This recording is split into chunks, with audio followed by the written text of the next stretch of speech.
And begin with a moment of silence, please.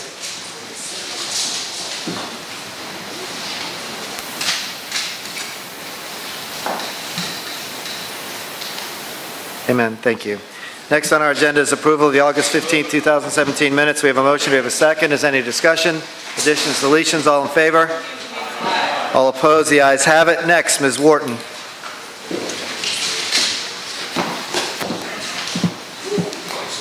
Good afternoon. I hope you had a chance to look over your comprehensive annual financial report, but you will find in there that we received an unmodified opinion, which means we received a clean opinion again this year. We are submitting that to we already have actually submitted that to the GFOA, so we're hoping for our 29th consecutive award from the GFOA. I wanted to thank my finance staff, who obviously are very awesome. They're very dedicated, very intelligent, very professional people. But I especially want to thank Donna Emerson. She is the best finance director you could have, and I appreciate all of her hard work and dedication. And I would also like to thank Malden & Jenkins, our external auditor.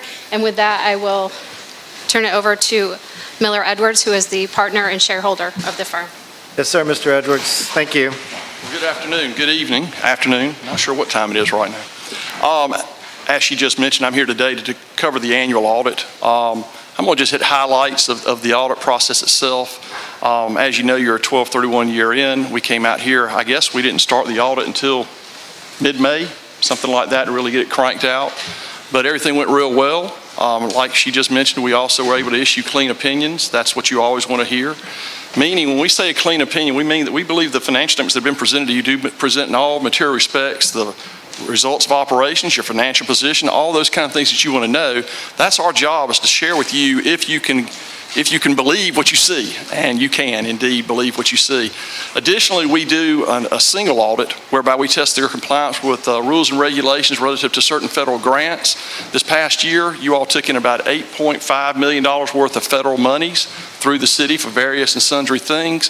We went through and tested about $5.5 million of that. We got plenty of coverage. You only have to test like 40% of what they give you. We tested a lot more than that. Primarily had to do a highway program. That's where your biggest dollars were, about $4.5 million. I'm happy to tell you that on the compliance report, we were able to give you a clean opinion, meaning that we had no findings relative to your management and monitoring and adherence to the federal grant standards that are out there. And they're constantly changing. So when people do that and take in that kind of funds, it's quite a task. We also looked at your internal controls relative to the audit itself. You all have always been very good about staying on top of things that you need to do to maintain good controls. We tested your controls as we went through the audit process, and we had nothing to report to you as a finding. That's always good news. When you look at the financial statements themselves, when I look at the city of Charleston statements, I see a very large municipal government. You've got over $1.3 billion worth of assets. Again, that's with a B, 1.3 billion. That's mostly in infrastructure. It's not like you've got it in cash, okay? So I want to make that distinction. You've also got about $500,000, I think it's $492 million worth of liabilities across the board. That's your accounts payable, your long-term debt, your net pension liabilities, all those things are like $492 million. The rest of that comes out to be about $800 million of equity. So your balance sheet is a balance sheet I think we all would love to have, is on the cost basis have an $800 million equity position. When you look at your entity-wide as well and you look at your operations, you took in about $300 million in revenues this year, okay, across all elements of government. You spent about $230 million. Now you might say, well, gosh, that leaves us with $70 million. Why? Well, when you go to full accrual and look at it this way, that means you've got to have a really good margin, i.e. $70 million, to be able to spend to pay your long-term debt back and to continue to invest in your infrastructure and all the other things that you've got going. I always like to put this in personal terms. If you're a person making $50,000 a year, and you need to go buy a new car, you don't expense the car. You have to have the money to go out there to buy the car. You might have housing and other things that you've got to pay for. If you've got $50,000 a year and you have to spend $35,000, that leaves you $15,000. Then you might look at your wife and say, hey, we're doing good. Then she looks at you and says, yeah, we got to get a new air conditioner, we got to get a new roof, and I still have got to get a new car. That's what we have here. So when you look at the financial statements, $300 on the top, $230 in expenses, a bottom line of $70, but you spent about $85 million this year on fixed assets, on capital assets, and you paid back long-term debt of just short of about $20 million. So You had to have that bottom line to do these kind of things. When I look at your general fund's in pretty good shape as well. You have about $165 million that you spend in annual operations of expenditures. That's about $14 million a month. You've got to have the wherewithal to do that. Now, you've only got about $24 million of cash, so you've only got about a little short of 2 months worth of cash at 12/31. That's okay. I'd love it to be a little bit greater than that. You might too, I don't know. But when you look at your fund balance is $4.5 million. The great thing about your fund balance is you've got some receivables in the form of franchise fees and those kind of things that are coming in very soon that helps with your shortage of cash at the end of the year. So you've got a very strong and very liquid fund balance overall, 4.5 months worth of fund balance. That's a good thing. Not every city can say that. A lot of communities right now are going through a lot of hard times. A lot of governments are suffering out there. Where I hail from, if you ever read the news, I'm from Macon-Bibb County in the middle of the state of Georgia. And they're going through a lot of strife right now, trying to figure out how to balance the budget and how to make things happen. And they're having to raise the millage rates, do all those kind of things. It's very nice to be in a community of this kind to where you all have a lot of financial stability, and you can feel it when we go through the audit process. Those are the highlights I wanted to share with you. I'm here certainly to answer any other questions that you might have. All right. Any members of the committee have any questions for Mr. Edwards on the external audit? I don't think we need a motion, but we'll present it to council. We'll accept it for information. We will need a motion for the internal auditor's report. Any questions? Mr. Mayor, any questions? Great. Thank you so much for your hard work on behalf of the city and keeping us straight financially. We appreciate it. Well, we appreciate the opportunity. Thank you again. Great. We'll look forward to seeing you. All right, now the moment you all wait for every year, the annual report of our internal auditor, the loneliest man in government, who is allowed to speak exactly once a year. So this is his moment. Mr. This is my moment to shine. Our internal auditor's report. Right. Good afternoon, Mayor, members of council. We got through 16 audit reports last year, or we had 16 scheduled for last year. Only got through 9 of those. We had some staffing issues, so we worked through that. We were short-staffed for half of the year, but managed to get through 9 of the 16 audits we had. All of those reports were submitted to council member Seekings. Beyond the 9 that we got through, we had 19 special requests from the departments and 29 hotline calls that came in last year, mostly related to the same 2 or 3 issues. But we had one persistent caller all year long. Those were most, beyond that, we completed all of our special requests. All of the hotline calls were addressed by the end of the year. 91% of our time was spent on audit work. We had 7% spent on administrative work, since we do not have an administrative staff, and about 2% on continuing education, so we can keep up with what's changing year by year. So we are already thinking about next year's plan. If you guys have anything you'd like to add, just shoot us an email, let us know, and we'll be happy to add that in next year. Any questions? Any questions for Mr. Majernik? Do I have a motion? All right. Any discussion? All in favor? Aye. Opposed? The ayes have it. Mr. Majernik, thank you very much. We'll see you again same time next year. Is there any other business to come before the audit committee from any member of council or Mr. Mayor? Yes, sir, Mr. Mayor.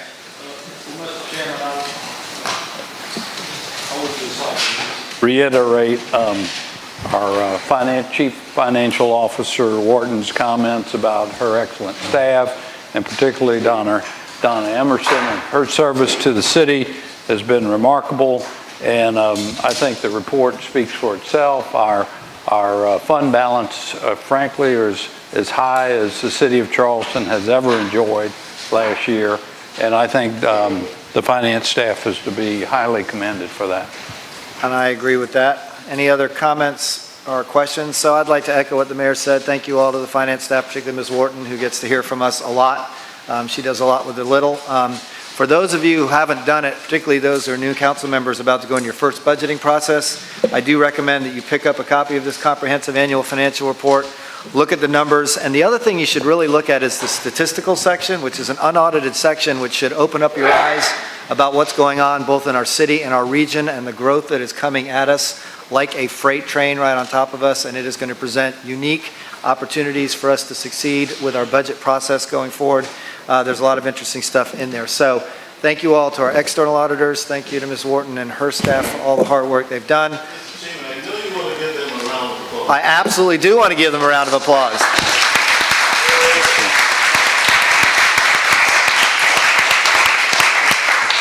Hopefully it won't be the last of the evening. We've got a long way ahead of us. So if there's no other, if there are no other questions, comments, or concerns from the Audit Committee, I'll entertain a motion to adjourn.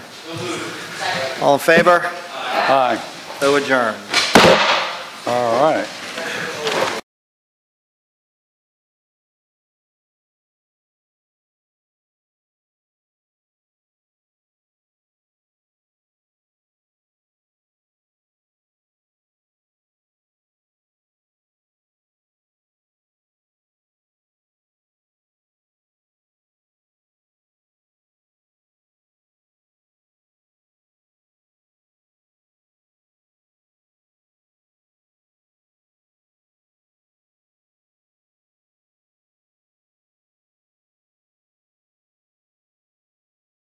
Try to keep us on task. We've got a fairly long meeting, I think, ahead of us this evening, but I'm going to try to move us through as quickly as we can. Hopefully everybody got an opportunity to spend a lot of time with their light reading over the weekend. 1,200 pages worth, right? Is that right, Bill? So let me go ahead and call this meeting to order. Today is August 21st, and this is a Committee on Ways and Means. And if I could just take a moment of silence before we get started.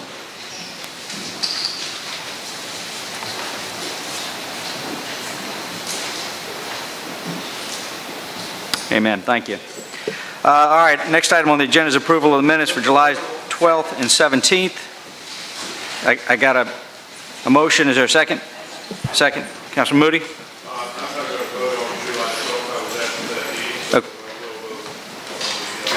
Okay. Any further discussion?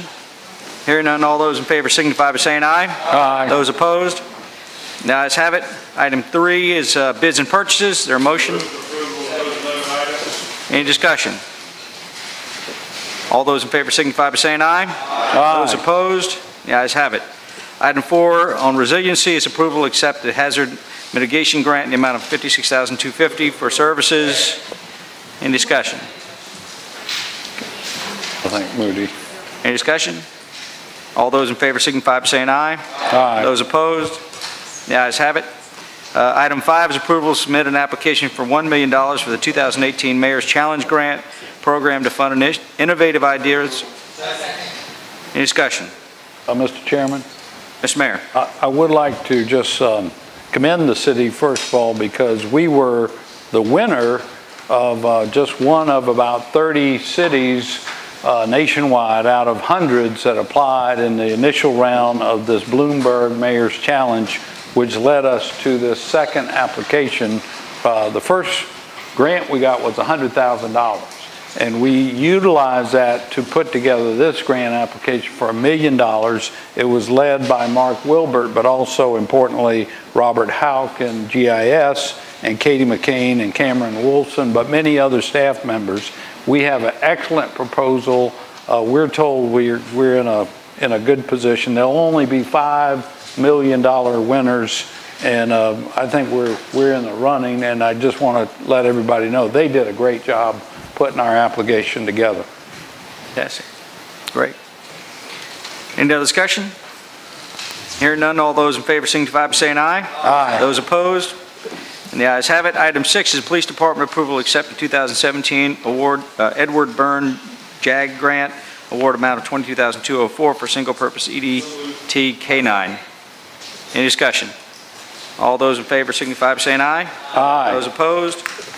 The ayes have it. Item 7 is approval to accept the 2017 State Justice Assistance Grant. Any discussion? All those in favor signify by saying aye. Aye. Those opposed? The ayes have it. Item 8, approval to submit a 2018 local solicitation JAG application in the amount of $26,500. Any discussion? All those in favor signify by saying aye. Aye. Those opposed? And the ayes have it.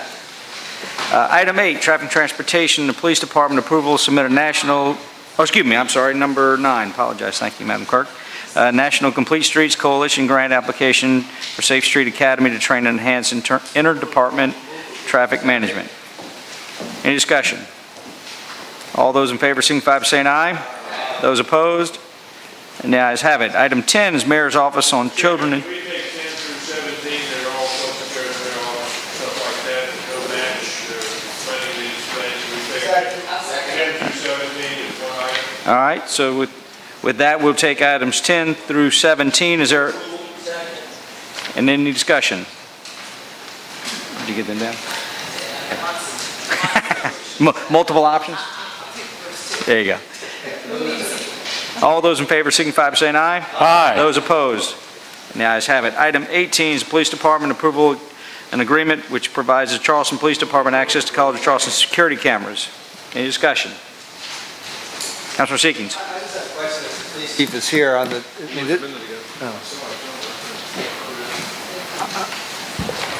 or anybody from the police department, well, when he comes back, I'll ask him. I'm just wondering sort of what that camera setup looks like. Does anybody know? I mean, Part of locations and whatnot. That's good. I don't know the locations. We'll have to get a report back from Thank you. the officer when he gets in. Thank you. All right. Any further discussion? All those in favor signify by saying aye. Aye. Those opposed? Ayes have it. Item 19 is approval of memorandum of understanding regarding the Charleston Police Department's participation in the FBI Charleston Violent Crime Task Force. Any discussion? All those in favor signify by saying aye. Aye. Those opposed? The ayes have it. Item 20 is approval of Spring Canyon Streetscapes 2A conversion construction contract change order number 6 in the amount of $193,190.20. Is there a motion? Any discussion? All those in favor signify by saying aye. Aye. Those opposed? Have it. Item 21, approval of design contract with Davidson Floyd in an amount of $49,922 to provide professional design services for Phase 1 of the West Ashley Bikeway resurfacing. Any discussion? All those in favor signify by saying aye. Aye. Those opposed? The ayes have it. Item 22, approval of Ferguson Village restroom construction. Any discussion? All those in favor signify by saying aye. Aye. Those opposed? The ayes have it. Item 23, approval of construction contract with Carolina Green Corp. in the amount of $831,820 for field improvements. Any discussion? All those in favor signify by saying aye. Aye. Those opposed? The ayes have it. Mr. Mayor. Mr. Chairman, I did want to report, just for what it's worth, that this item came in considerably below budget. The project budget had been $1.2 million, and our bid is for $831,000. So we'll be able to allocate some of those leftover funds to some other capital project. It's great. It's rare that that happens. Good to have it. All right, item 24 is approval of a Lewis Waring Jr. Senior Center change order number 8. Any discussion? All those in favor signify by saying aye. Aye.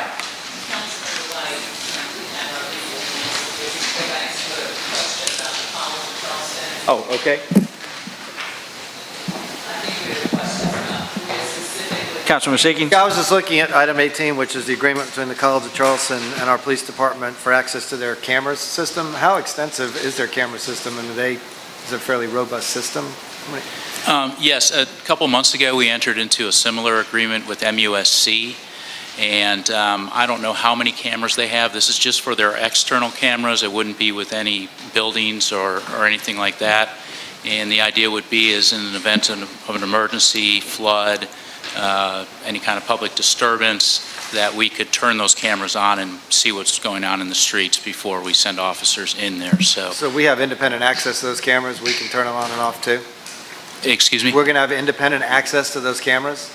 With their permission. So what would happen if there's an event that's coming up, we would have to call their public safety officer, and they would grant us permission to look at those cameras. We can't record off of those. It's not a 24/7 feed. We basically have to ask their permission, but once we have that permission, we can monitor what's going on there.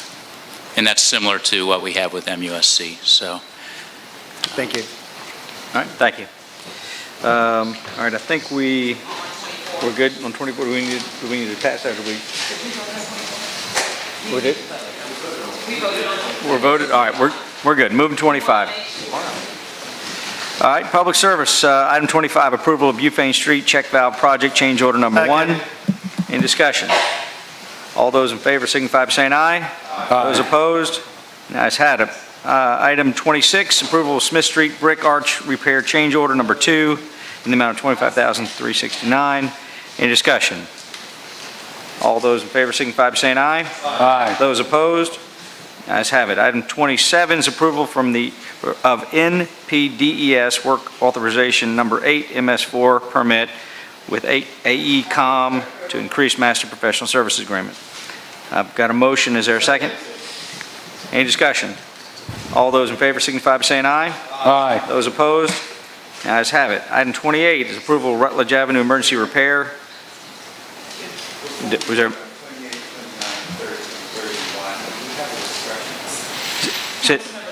Say that one more time. Call for the vote on 28, 29, 30, and 31, and 32.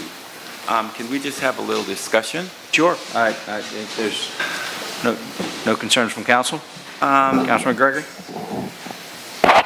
Number one, I'd like to know what establishes an emergency repair for storm drainage. I'd like to know the criteria.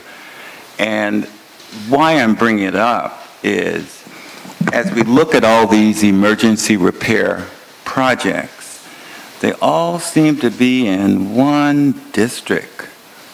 And they all seem to be concentrated on the peninsula. So I would just like to know, what is the criteria? Because we have some emergency repair issues west of the Ashley, and more particularly on James Island, where I represent. And I'm having this discussion because I'd like to know the criteria, because I'm sure that the James Island representatives would like to know how to get our emergency repairs funded as well. This one seems to be pretty peninsula and pretty district. One. Cabins? There's one thing. And one. I think there's a mistake on 32. What I read, this says Fifth Street, but I can't find that on Fifth Street. It says Ashley Hall Manor. I think that one is West Ashley. It's in Mr. Shade's district. But I had the exact same question. Before we started discussion, I wanted to hear you out. Verify that location too as well, Ms. Cameron. Sure. You're saying on 32? It's identified as Pitt Street. Right. He's got the excerpt. It says Ashley Hall Manor, not 10th Street.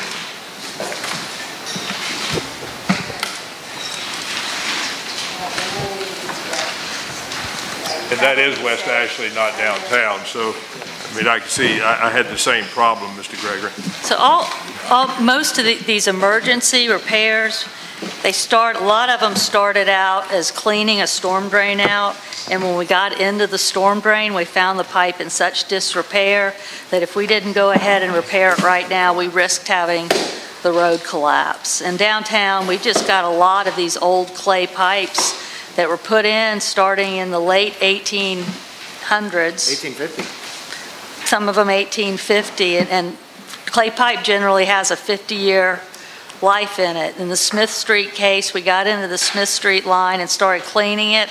We had a brick line that had a number of sewer connections that had been dug through it, and then we just had to keep going, else we were going to risk collapsing the pipe if we didn't go ahead and fix it. The Ashley Hall Manor project is, and unfortunately Frank's not here today because Frank has been working on most of these projects, but this is a stormwater diversion project that's been in the works for quite a while to try to provide some relief over in Ashley Hall Manor. They've had a lot of flooding in the back of the neighborhood over there. This is going to give them this alternate relief. And if we've got any emergency repairs that we need to know about West Ashley or James Island, let us know and we'll get on it. Well, the reason why I'm asking the criteria, because I would consider an emergency repair if the ditch needs cleaning or blocked, and as a result, it continues to flood specific neighborhoods. I would consider that an emergency. Now, that's not to say that it may be more complicated than what we have here. But I'd also look at places like the new river on Rutledge and Simmons, and it is a new river. The old creek bed at Gordon, the creek bed at Moultrie, South Street, and of course, you're aware of all these, and I can continue to go on. But, you know, my mantra still is, it's the water, stupid. I don't care how many frills we do in this city, it's all for naught if we don't address the water and livability issues in our neighborhoods. And that's why I'm raising the question. I do think that there are some areas, particularly on the island, where just a simple cleaning of a ditch might make a tremendous difference. And I know that we have clean ditches on the island. I'm not, under no circumstances, saying that we're not putting any energy in other areas. Most are more long-term fixes, but I'm talking about situations where people are continually flooding and Always break it. I'm always breaking. You know, at a minimum, Mr. Mayor, I would like to see similar assessments in areas where we may just simply have to clean the drain, or make sure the fall is appropriate, or maybe just increase the size of the pipe. I would like to see something like that, because as we continue to see, at least me, most of the emergency repairs are being done in almost one zip code, okay? It gives me great pause. Can I just clarify real quickly that in all of these cases, we had pipes that were broken, in which if we didn't get in there and make those repairs, the road was going to collapse, or we were going to have something worse happen. And that's what we call an emergency repair. And in these cases, we weren't increasing pipe sizes, which we know eventually need to be done, but we're simply trying to maintain the integrity of what we've got until we can get to bigger things. And like I said, please, if we've got some emergency things that we need to do, we're going to get on those. And we're very concerned with James Island and West Ashley also. Oh, no question. You've got our commitment. No question, and we've walked places. But let's look at 31 for a quick minute, okay? This is really going to be something like a $250 million project over time. Am I correct? Yes, sir. Quarter of a bill. Easy? Probably, Easy? yep. Okay. And the monies that I see here is to just try to start pulling those dollars together. Like, for instance, the stormwater revenue bond at 64, what, $6,400,000, right? We're just trying to pull dollars together to get to the $250 million. Well, so we're starting to do that. What's happening in number 31 is we've identified a site for the exit shaft at the upper end of the basin where we need to be. We've had very limited opportunities to find those sites. In this particular case, the city's leasing the site for parking right now, so we would continue the lease on the site so we can use it as laydown, and we've purchased another site next door.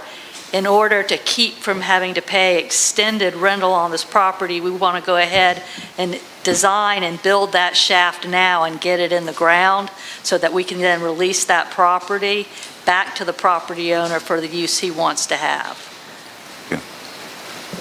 Councilman Waring? I think this is an issue that, Mr. Mayor, that we're going to have to deal with as a mayor and council. $250 million or more on the Calhoun West drainage project, and $100 million that's right now proposed in our draft budget for the low battery wall is $350 million. If we did those two items, we're not going to be able to do things in any large way, West Ashley, James Island, and Johns Island. We just simply won't have the money to do it. Calhoun West drainage is going to have to be an out-of-the-box combination, kind of like the Crosstown was. I'm sorry, thank you very much. I stand correct, I was in error. You're right, the September Clark. Federal funding, state funding, city funding, a wonderful combination of funding that will complete the September Clark. We don't have that funding in place for Calhoun West. As a matter of fact, I don't know that we've even approached the various entities that we were successful in getting monies from for September Clark Parkway for Calhoun West. Right now, we come into our meager resources. $350 million, as a matter of fact, and we had this conversation at the Budget Committee meeting. This council, as my recollection had it, was $50 million for the battery wall. And there was some confusion in the meeting that came from the previous administration to this administration. It was not $50 million from the Raleigh administration. That $100 million appeared during your administration. That's in this budget. We cannot get to Church Creek drainage. We can't get to James Island, Johns Island, certainly West Ashley, if we're going to commit $350 million now and start spending dollars that way as the cash flow comes in. We'll be able to put Band-Aids West Ashley. We're not going to be able to. We'll put Band-Aids on James Island and certainly Johns Island. We have to find a more inclusive way to spend the dollars. So, and I would hope to be wrong on this, but instead of coming through with the Calhoun West, we need $250 million, putting it in an ordinance to do it that way. We know that wouldn't pass. So the way it's being done is being done in parcels. I'm okay with the TIF money, because obviously money in the TIF area should go back into that area, as we all know. But this $6.4 million, when we get to item 31, I'm gonna ask that not be included in this passage. I'm happy to vote for the 1.5 million, but not the 6.4 million, because we need to decide in a more equitable manner and prioritize manner that includes people. How many people are going to be affected by the areas that we're alleviating the flooding from? Right now, we have no, I don't know the criteria that we go by right now. I really don't. It's who can get their issue into capital projects and obviously into the executive branch. That's the way it gets addressed. And we just simply have to do better than that going forward, because we've got too many areas flooding and where people's homes are in jeopardy. So I saw this on our draft budget for capital projects. And when I saw this on our agenda, I said, how in the world could this get on the agenda? And we hadn't even passed the budget, the capital projects draft budget yet. If we go back and look at that draft budget, there's a huge number on there for obviously Calhoun West. And that's something we need to vote on in a collective way, not in a fractional way, to do it that way. So I understand the part where the street may cave in. Those are certainly emergencies and need to be done. But the manner in which we go about selecting these projects, I'm sure maybe we need to come up with our emergencies, West Ashley, James Island, Johns Island, so we can get in line for funding like apparently it's being done right now in the peninsula. Thank you. All right. Thank you. We'll, let's go ahead and proceed on, unless there's any further discussion on any of that. We'll go to item 28. Correct, 28? Okay. And that is the approval of Rutledge Avenue emergency pipe repair in the amount of $178,000 with BNC Land Development. Any discussion? All those in favor signify by saying aye. Aye. Those opposed? The ayes have it. Item 29, approval for the Bennett Street Emergency Pipe Repair Construction Contract in the amount of $81,538 with BNC Land Development. Councilmember Moody. These three items that we're talking about, this work has already been done, has it not? I mean, we're approving this after the fact, or If it's emergency repair, I believe so, correct? Yes, sir. Right. it's already been. It's already been spent. committed. Yes, sir. That's what I thought. Thank you. Any further discussion? All those in favor signify by saying aye. Aye. Those opposed? And the ayes have it. Item 30 is approval for Gadsden Street Emergency Pipe Repair Construction Contract in an amount of $145,850. Any discussion? All those in favor signify by saying aye. Aye. Those opposed? The ayes have it. Item 31, approval of Calhoun West Design Contract Fee Amendment Number 1 with Davis and Floyd in the amount of $445,000 for the design and bidding of Philip and Moore Street shaft. Chairman, I put a motion on the floor that we approve the 1.5, but not the 6.4 million. Second. Okay, Councilman Moody? The paying the 445 out of the 1.5, but no more than that. That's right. Has any of this already been committed? Well, that's what I was going to ask. If we need to find out, and Ms. Warden, can you tell us is the 2,000, the item is an increase, but the overall budget for the project, the two items that are for the appropriations, the Gateway TIF and the revenue bond, have those been already appropriated? This project has been on the capital improvement plan for a couple of years. Laura might need to help me with how many years. So it's already been on the capital improvement plan. And Laura, if she could help me, I think this was just for design, correct, Laura? That this portion was for the design of the project. That's right. It's just to go forward with the design of the shaft. Then we would come back to you with bids to actually construct the shaft. And so this project was included in the bond, the 2012 bond, for a portion of that project to be funded by that bond. So it's been on there for a period of time. Mr. Mayor? So if I may, and I totally concur with Councilmember Waring that in order to pay for these expensive projects, we've got to assemble funds from various sources. I listed, I think, 18 different sources in an article last week to the newspaper. And the best example that the city has done so far is the Fishburne-Septima Clark Parkway, with funds from federal, state, and from local funds. And to make the Calhoun West tunnel system, to get that accomplished, it will take that same kind of combination of funding. Now, I'll share with you, when I walked in the door here, this project was already on the capital projects list. Shortly after becoming mayor, I met with Ms. Cabanis and the consultants who are already on board, Davis and Floyd, who were designing the system. And so the most important thing to even be able to design the system was to know where your start and your finish points are going to be.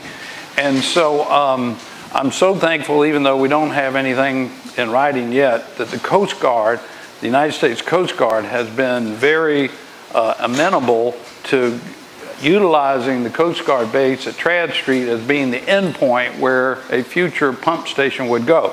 So then the next big question mark, where is the shaft going to be on the northern end of the system?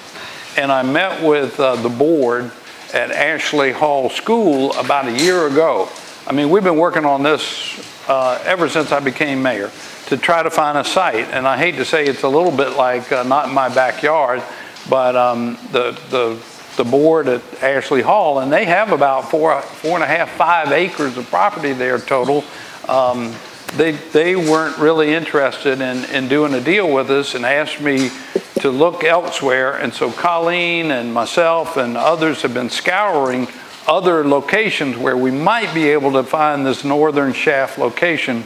And it's been to Real Estate Committee, as you know, this small piece of property at the corner of St. Philip and Mars Street. Right. And so we can buy that fee simple, and that's where the shaft would go. Right. But the surrounding property is a parking lot that the owners want to develop. So unless we want to, and they don't want to sell it, So unless we were to consider a condemnation, which I don't want to do, the best thing for us to do is to get this shaft, get in and out, so to speak, and get this shaft done. Luckily, this location is right on the fringe of our tax increment finance district, and it is extra local funds in a sense, but you know, funds that could not be spent outside of that TIF district. So it's not like you could spend those funds somewhere else in the city other than in the TIF district. And I don't know if 6.4 million was the original allocation from the revenue bond or not, but there was an allocation from the revenue bond from 2012 for this project.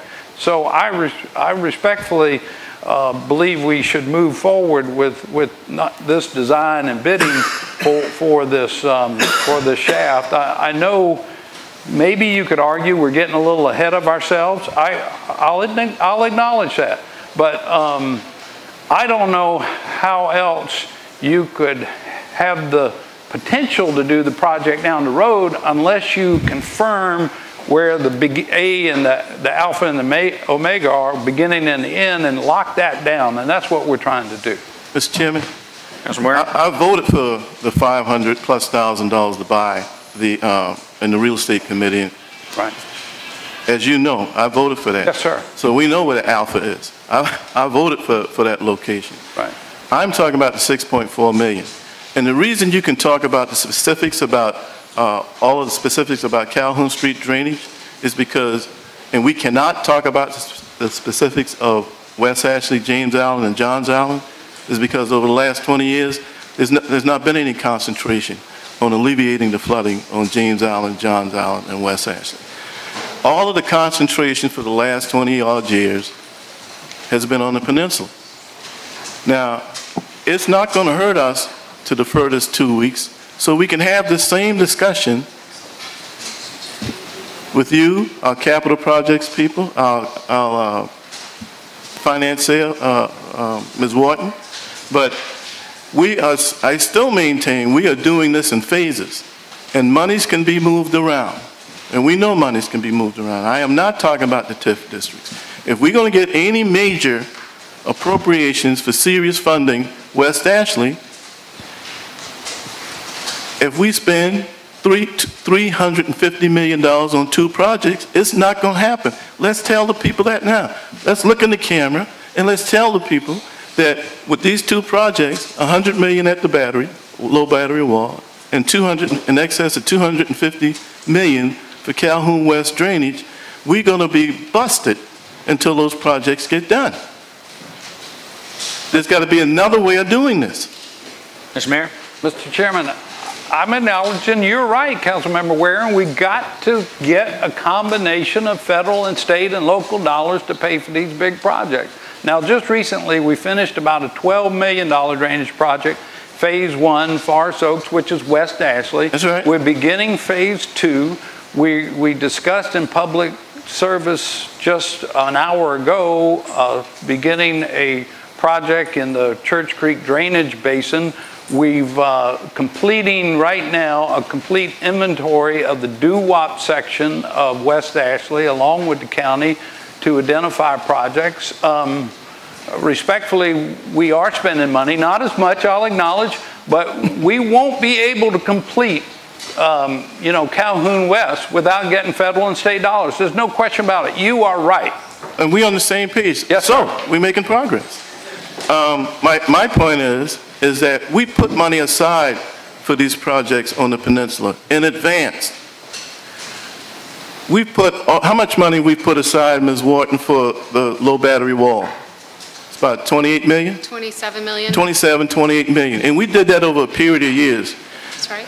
Tell me how much money we have already put aside for drainage projects that we know will take money for West Ashley, James Allen, and Johns Allen. We know that number for the low battery wall. What is that number for West Ashley for major projects, or James Allen or Johns Allen? I mean, I could go back and give you a list of stuff that we've spent projects. No, I understand that. Listen. But we do have money to finish. Excuse me a second. When we spoke about when you just talked about the forest drainage project, in that bill, in that bond, was $42 million for the Market Street project. We all voted for that. That was the first bond bill I voted. It was in February of 2012 that we voted for. So we put money aside for projects on the peninsula. We don't do that for James Island, Johns Island, and West Ashley. And I know you're with me on that.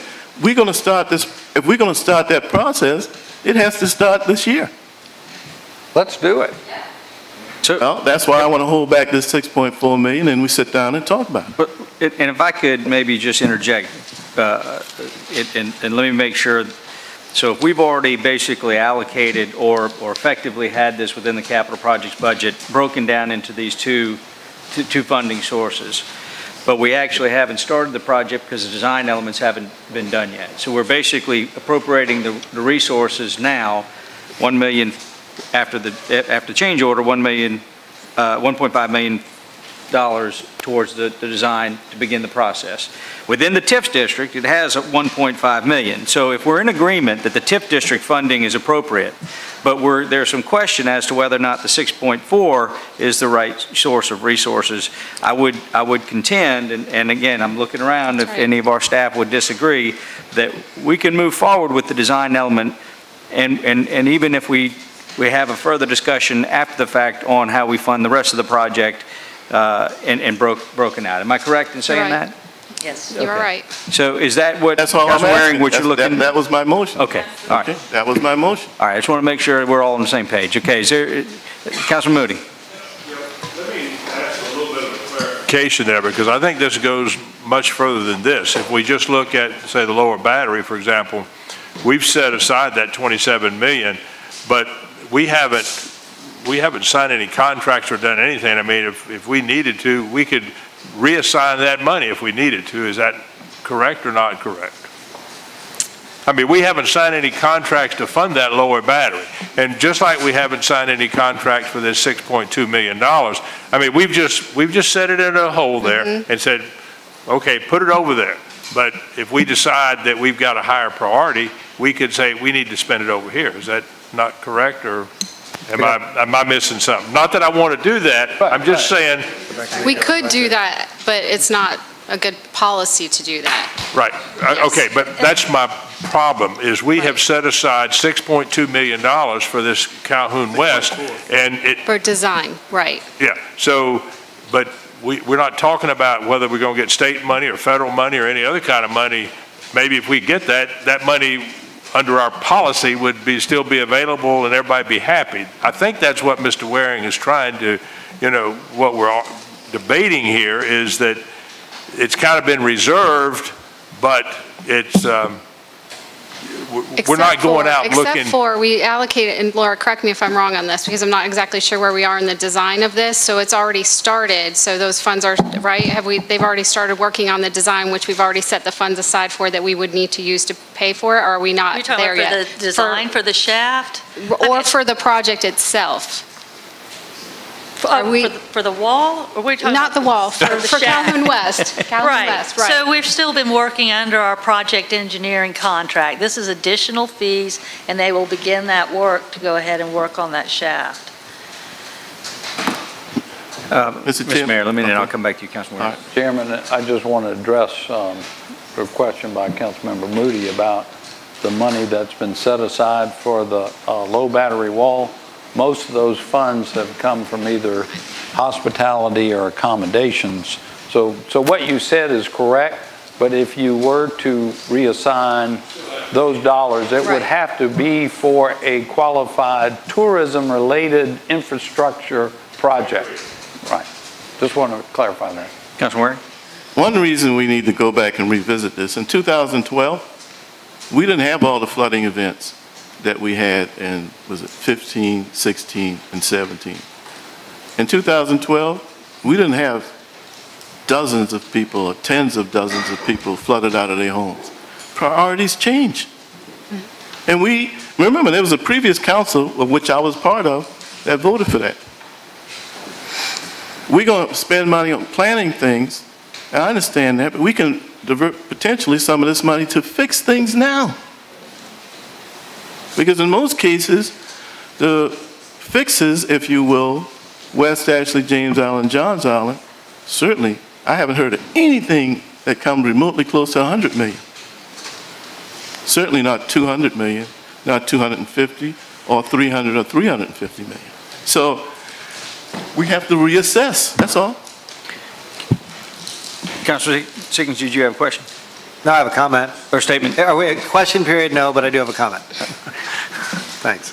I just want to make sure on number 31, what we're being asked to do is approve $445,000 for the design of the on that property for the shaft on the Calhoun West project, right? It'll come out of TIF money. Okay. I mean, With funds to come from the TIF. and is there money in enough money in the TIF currently to Yes, do that? Okay, so there is. that really seems to become not the hugest issue. And I agree, we need to go back and look at how we're going to allocate and assess our assets to handle what is billions of dollars of problems with flooding around the city where we have millions of dollars available. The gap is huge. And Mr. Mayor and everyone around this table, I read with some interest your op-ed in the paper where you talked about all the sources of funding, which is great. To me, that's getting ahead of ourselves. What we need to do is identify the projects that need to be addressed citywide. And because of the scope of those projects and the enormity of those projects in terms of engineering, construction, design, and expense, we're going to have to, at least in 2018/19, prioritize them. We've got to do that.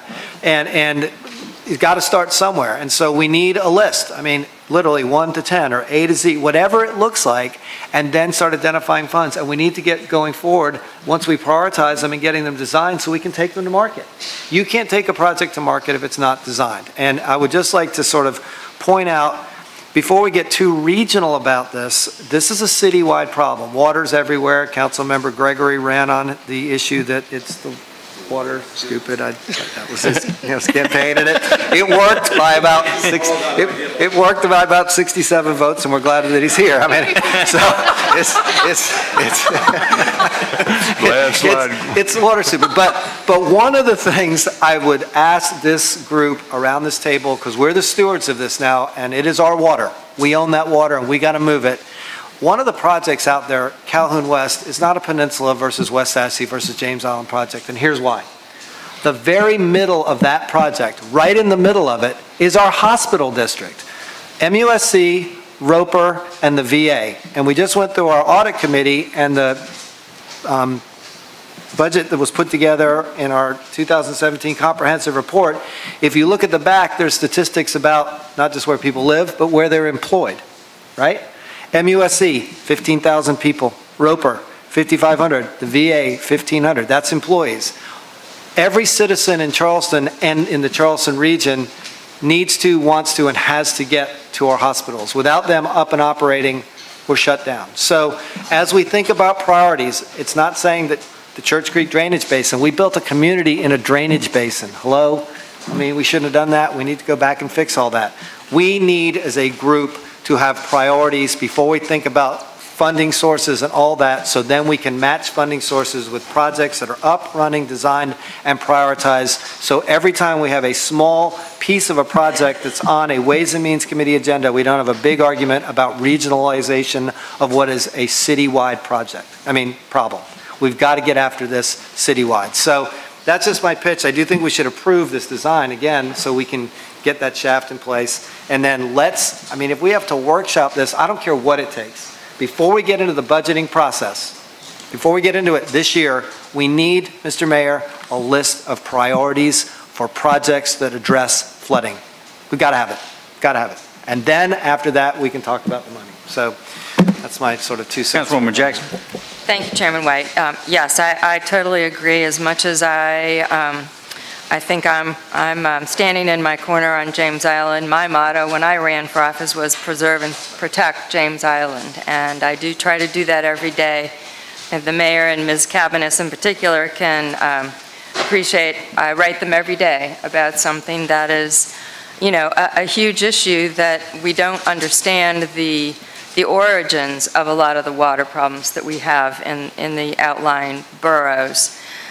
So as much as I would like to champion my corner of the city, I totally support what you just stated to all of us, Councilmember Seekings. I think we have a citywide challenge. We're all up for it. We can't stand in our territories as much as I just said. I would love to champion only my corner of the city. There isn't enough money in front of all of us to even partition it if we had the ability. So if we don't all come together and do this right by prioritizing and by arguing through all of our ideas and the reasons that we need to be studying and be making plans that are action-oriented, then we don't really deserve to sit in these seats. So I thank you for all of that, and I would love to come to a workshop multiple times if necessary. Councilor Moody? I just want to remind my colleagues, and when we were doing the stormwater budget for 2018 in December, these were my comments. I just pulled them up here. It says we were going to hire 4 new positions. This budget does not do anything to start addressing the flooding problems that are occurring all over our city. In order to address this problem, I'm recommending the following. Number 1, or A, that our Public Works Committee, along with our Director of Public Works, prepare requests for qualification to secure the services of a firm that will be charged with. Number 1, update our master drainage plan. Hadn't been done since 1984. Provide project management services. After we have identified all of our challenges, we should have a much better sense of cost and priority. This would include a coordination of efforts so that we don't create or transfer problems from one neighborhood to another. Apply for grants. There is no way the city can pay for the solutions that will be necessary. We must look to federal, state, and other sources to fund these solutions. Review our utility rates. For example, I gave was a Columbia charges $13 per month for their stormwater fees. We only charge $8. We went up to $8. So can we increase some of those rates locally? And finally, this organizational effort should help facilitate communications with our citizens as we move forward. It can't be one against the other. It's got to be a coordinated effort. And Ms. Cabnis, has the RFQ gone out? The RFQ has been posted, and the responses are due on September 17th. It just went out, but you know, we've been working on it. We've been pushing. So we've started, but maybe when we get that back, we can do so. But what I'm saying is, I'm not interested in committing the 6.2. I want to get this project started, and yes, we got to look at that. I mean, if we want to start throwing out things, I can start Windermere. I mean, I can start going through my list of drainage projects that I've been standing there saying, let's get this thing organized. Well, and when we see all this other stuff going by me, it makes for not a very pleasant day. So anyway, we've already said that. That's what we said. Let's just follow through on what we said. Thank you. One last thing. Councilman Waring? Mr. Mayor, and with all due respect, Ms. Cabinets, when we push back on funding for West Ashley, the example is something that's been done. My point is, you were getting ready to talk about projects that were done. Mr. Mayor, you spoke about the Forest Park project. Okay. When we do things for the peninsula, the habit has been, I mean, the track record is there, clear. We put money aside in advance. This is an example of it. And when I ask the question, name the monies that's been put aside in advance for future drainage projects. We have 6 projects that are West Ashley, James Island on the, but I can add it up, but there are 6 projects on the capital improvement plan right now. The monies that we've put aside in advance, as we've done for the low battery wall, as we're in this process doing for Calhoun West, we don't have those examples. West Ashley, James Island, Johns Island. And I know you all agree, this has to change. So when you see it coming forward, as we've done it for the last 20 years, at what point in time are we going to start changing it? Would you So that's my motion, though. The motion was to pay for it out of the TIF money. So we right back to that same motion. I'm going to ask one question, if y'all would, just to clarification. So this was a 2012 stormwater revenue That's right. bond so those funds have all been, that bond is actually, I mean, the 6.4 is sitting, waiting to be used for this project. We are currently paying debt service on this. Yes. How many years was that bond? 15 years? Yeah, it's something. So the one thing I just want to point out is we're 6 years. It's either 15 or 20, Councilmember White. What's that? Either 15 or 20 years. So, well, let's just presume it's a 15-year bond. We're 6 years into debt service on a 15-year bond, and we haven't even spent the money yet.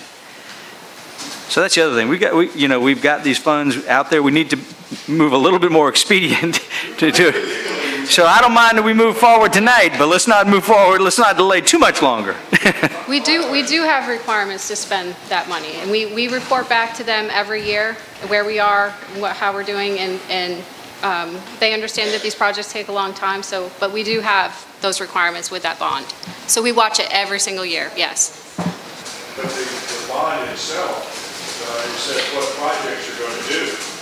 So if this is named in that bond, we can't spend it somewhere. I think we actually have used some of the bond funds on some other projects that have come up. There were We used it bigger in Wagner projects. Terrace and- Yeah. Yep. It's general. Yes. It's general enough that we can. Yes. Yes. All right, I'm going to call the question. All those in favor signify by saying aye. Aye. Those opposed? The ayes have it. I was doing my best to keep us on track. We got a little bit sideways there for a minute. We're going to get back on it right here. Item 32 is approval of emergency pipe. Councilman White? Yeah. I think somebody needs to make a motion to change the wording on 32. I'd like to make a motion that we change Pitt Street to Ashley Manor. Actually, Right. that's you correct. just Okay. Make it match what was on the routing I sheet. have Ashley Hall Manor written. Okay. And Pitt Street crossed out. So Councilman Shealy, that's your motion. Do we get a second on that? Yes. All those, any discussion? All those, I was just going to say, I don't know if you said this, it was bid out, it's not an emergency repair. I don't know why, I remember reviewing that, yeah. If you look at the document itself, it was bid out, it was subject to the bid process, so I don't know why it makes that reference, but that's not the correct reference. okay. All right, thank you for that clarification. All those in favor signify by saying aye. Aye. Those opposed? The ayes have it. Item 33 is, Wait a minute, that was his motion. that was Councilman was to Shealy. change the name. Oh, to change the... So we have to change the name and approve. There was no approval motion, it was to change the name. Okay, all right, so that first motion then was for the changing of the name. I've got a motion to approve. Is there a second? Second. All those in favor signify by saying aye. Aye. Those opposed? The ayes have it. All right, now, item 33, approval to increase, I'm not even going to try to pronounce that name, LLC Contract to Professional Services Solicitation 18-PO112R. Any discussion? Anybody want to try to pronounce that? I'll spell it. All those in favor signify by saying aye. Aye. Those opposed? Inspire Green. Nice job. Okay. Item 34, request approval of agreement with the City of Charleston and the Charleston Parks Conservancy. Second. Any discussion?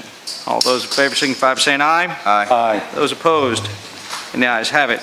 Item 35 is Committee on Human Resources, and Chairman Lewis is out of town, and in his absence, I'm going to quickly go through the changes to the plan for 19, and then we can hear this, and then we'll also hear some further details for the HR committee report when we are in City Council. So the plan changes moving forward into 19. Blue Cross Blue Shield will continue to be the administrator provider for our plan.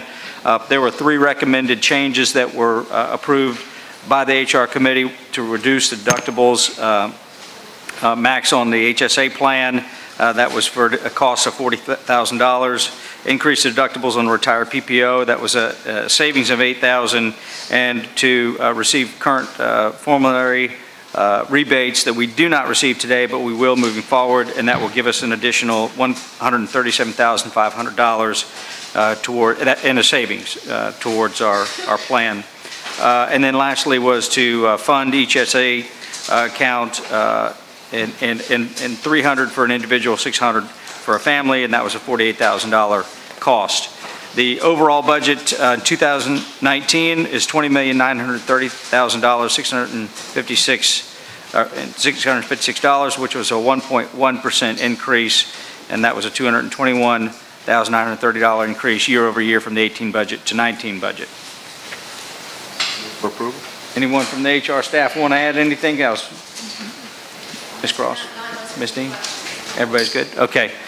All right, so in that, is there a motion for approval? Member Shealy has made a motion. Okay. Who's the second? Who wants to be second? All right, any discussion? All those in favor signify by saying aye. Aye. Those opposed? The ayes have it. Item 36 is Committee on Community Development. That is actually, our chairman's not here for that either. Do we have, who's our, oh, I'm sorry, Councilwoman Jackson. So the Committee on Community Development met on Thursday, July 26, and we went through several important documents presented by Ms. Shaw Johnson, the Housing Development and Community Development Director.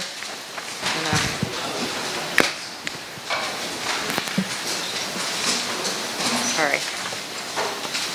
Oh, I thought they were in a bullet. So basically, we are putting forward the pre-application process and the application details for the use of the $20 million housing fund that was bonded this past year. And that's a long packet of details on the process for using those funds. Each of the awards would come before council. Primarily, it's criteria that you would expect us to want to use to provide housing affordability for people as homeowners or as renters in the low income category, not to exceed 80%.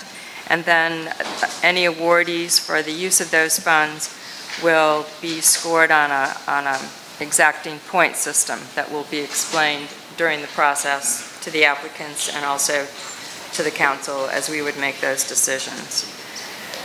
We also had a document that is coming through as a draft for how to streamline any approval process that would involve affordable housing properties in the city. That was favorably approved, but I don't think it has a monetary component. We don't have to approve that. So I think it's just the use of the bond funds that we need to continue to follow as we would receive applications sometime this fall and be able to make awards. Okay, thank you. Is there a second? Second. Councilman Gregory.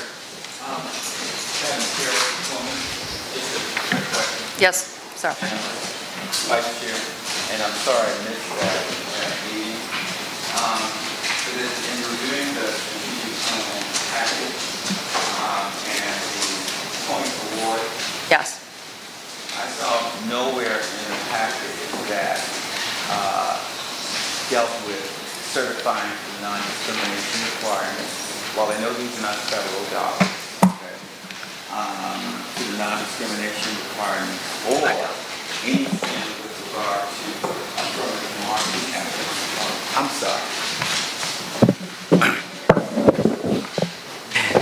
In reviewing the strategic plan, and again, I'm sorry I missed the meeting, but perhaps this is something for later consideration.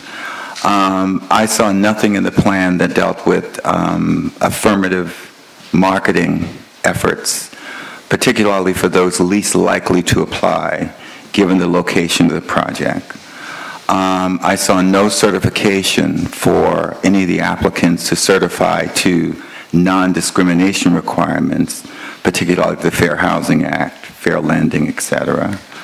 And I would just think that, you know, given where we are as a city, we've apologized for Jim Crow slavery, et cetera, et cetera.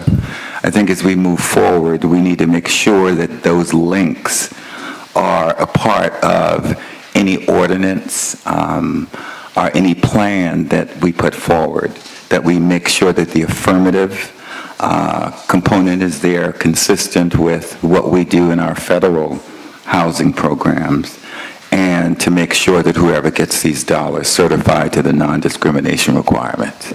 I think that's a point well received, Councilmember Gregory. As I recall, and I apologize, I did not bring my packet with me. I didn't realize I was going to be speaking to this, but I know that it might not be in the point scoring, so that might be something we should revisit.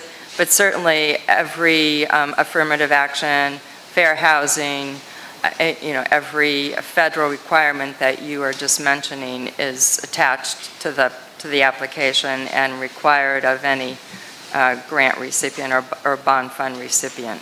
Well, maybe I should just... maybe it should be in the point scoring. Yeah, let me just make a request for an amendment, Mr. Mayor. Motion. I'd accept your amendment if you offered it. Yes.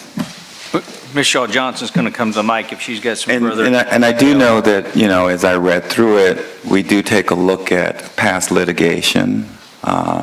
Yes, sir, and if you look at the full application, it talks about sources of information, and it basically asks how you reach out to individuals and the sources of information on number 5 on the full application.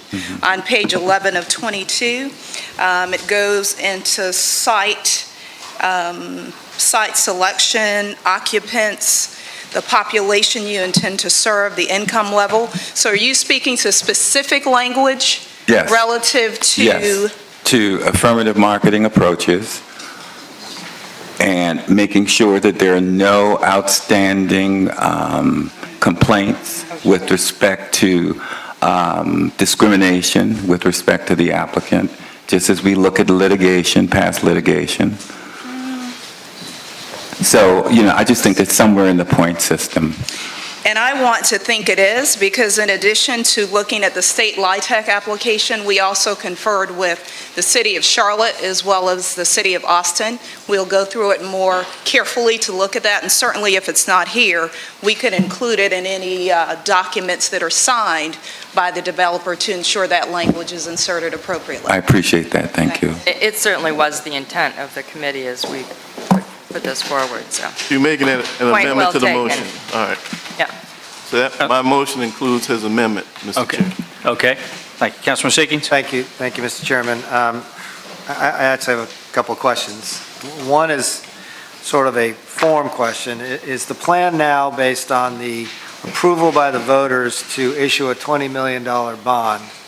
Is the idea that we're going to go out there and borrow the money, and then people are going to come apply to the city for some portion of that money to then go into the market and create and build non-owner affordable housing in the city of Charleston? I thought the bond was limited to only rental, not... It has to be rental. It has to be rental. Correct. Right, so, okay, Yes. so just, Yes. so we're not going to take our $20 million and take it to market as a city and try to turn it into more. No. We're going to just take the money and act essentially as a lending agent to a developer or anybody else who's going to go build this affordable housing that fits the criteria that it has to be rentals, not owner. That's correct. And we're also going to hire an underwriter and, have our own consultant that would work on behalf of each of the applications that we would be entertaining. So we'll not be making those original decisions on our own either. So my first question, I guess, to you, Mr. Mayor, is how was the decision made to just take this $20 million and use it as a pool to then lend out rather than as the city going forward and trying to go to the market and turn that into more money for affordable housing? Well, I would say that this is not exclusive.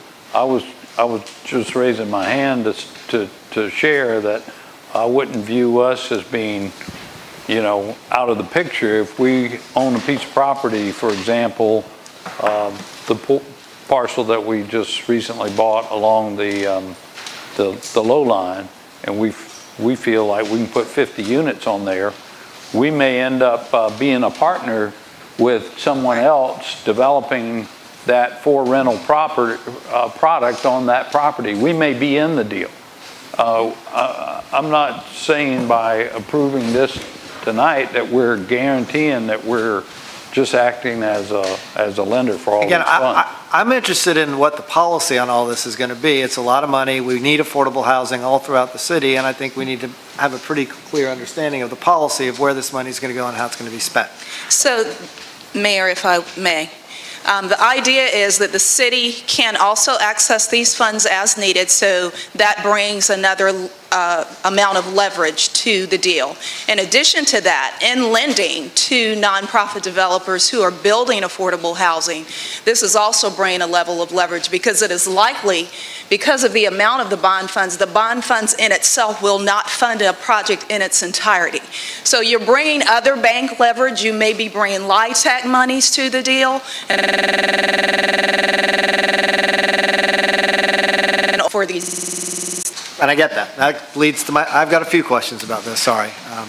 So in our point system for people who come to the city and apply, are there any must-have requirements on the application that you have to have certain points that, for instance, are we going to require developers who take city money to deed restrict the property that they build from sale for 50 years or 100 years, that it must be at 80% or less, if not in perpetuity, because that probably violates the rule against perpetuities.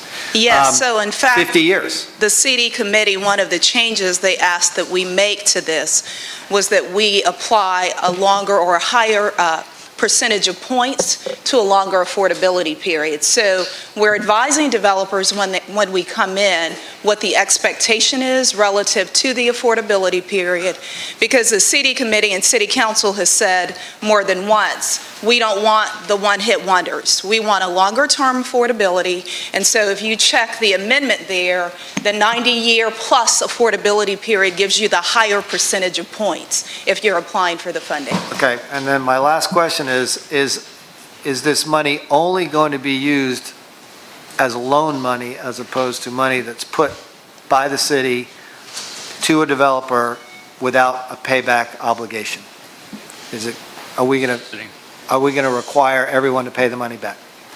I think we've given ourselves some flexibility there. It would start out as a loan, but it could also become a forgivable instrument if the outcome is something that, is working well for the city. So we're not putting ourselves in a box as far as only being a lending source of funds, but it's not a grant making. The idea is that if we are going that route, that specific request would come back to City Council so that you all can make the final determination as to whether it is a zero interest loan or if it is a loan with an interest rate attached. Because it may be that if a developer is providing housing for persons at 30% and below the area median income, which is the lower end of the economic threshold, that council may determine that it's best that they get a zero interest loan because they're not being paid much rent to address that particular development. So that would be the call of council.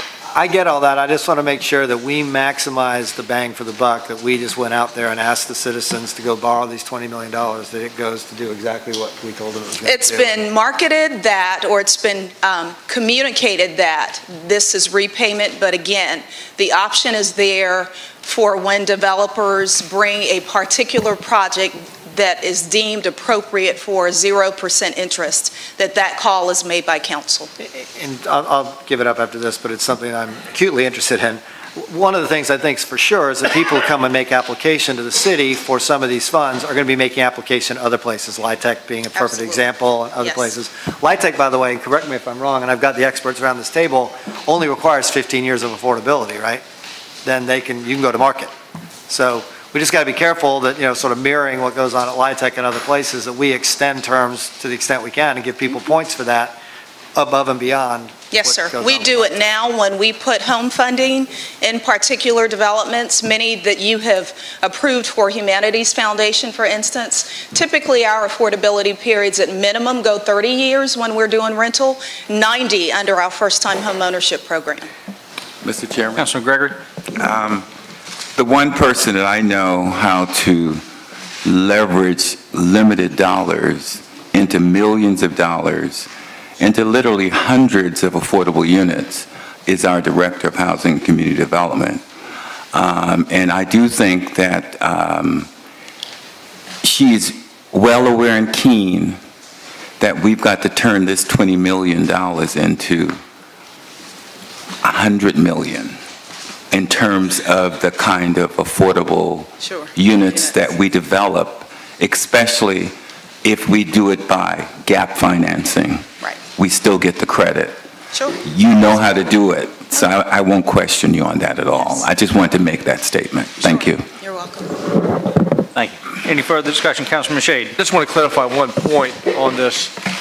Is there going to be a criteria as to how, as these units are being developed, that the city is either going to control the land or own the land? Because at the end of the day, when this 20 years expires or whatever time frame we're talking about, what's going to happen to these units?